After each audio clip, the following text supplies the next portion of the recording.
नमस्कार दोस्तों, BR07 news में आप सभी का स्वागत है। आज हम लोग बात करने वाले हैं दरभंगा बस स्टैंड के बारे में।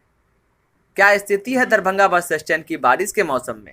दरभंगा बस स्टैंड बड़े परियोजनाओं में शामिल है और इसके लिए हमारी सरकार ने बहुत मोटी रकम खर्च भी की है।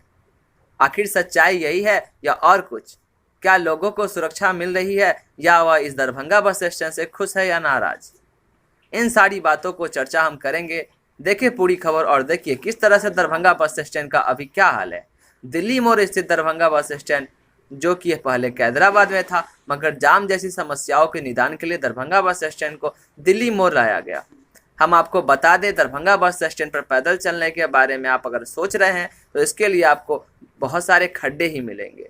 अगर बसों से दरभंगा बस स्टैंड के अंदर आते हैं तो उम्मीद यही है कि आपको कमर में अकड़ आ जाएगी। क्या इन सभी बातों पर हमारी सरकार को ध्यान नहीं देना चाहिए? और दोस्तों, हम आपको बता दें, जो यात्री लोग यहाँ आते हैं उनके लिए यहाँ प्लेटफॉर्म की तो सुविधा है, मगर बारिश के मौसम में वे लोग अपने आप को बचा नहीं पाते हैं। हम आपको बता दें कि दरभंगा बस स्टैंड काफ़ी बड़ा है और यहाँ से आसपास के ज़िले के बहुत सारे लोग आते हैं।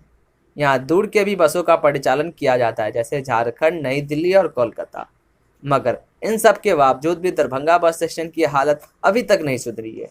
इसके साथ हम आपको बता दें, दरभंगा बस स्टैंड के ठीक बगल में दरभंगा एयरपोर्ट भी है, जिसके लिए बहुत सारे यात्री दरभंगा बस स्टैंड तक बस से आते हैं, फिर उसके बाद दरभंगा एयरपोर्ट पर जाकर फ्लाइट पकड़ते हैं।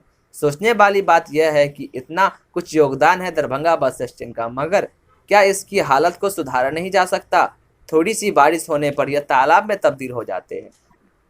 कोरोना काल के बाद दरभंगा बस स्टैंड जलमग्न है। कई जगहों का बसों का परिचालन तो शुरू किया गया, मगर अभी तक दूर के बसों का परिचालन शुरू नहीं किया गया।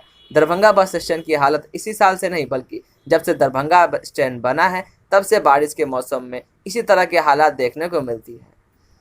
तो दोस्तों, आपको ये जानकारी कैसी लगी? अगर ये जानकारी अच्छी लगी हो तो वीडियो को लाइक करें और इसी तरह दरभंगा और बिहार से जुड़े और न्यूज़ जानने के लिए हमारे चैनल को सब्सक्राइब करें।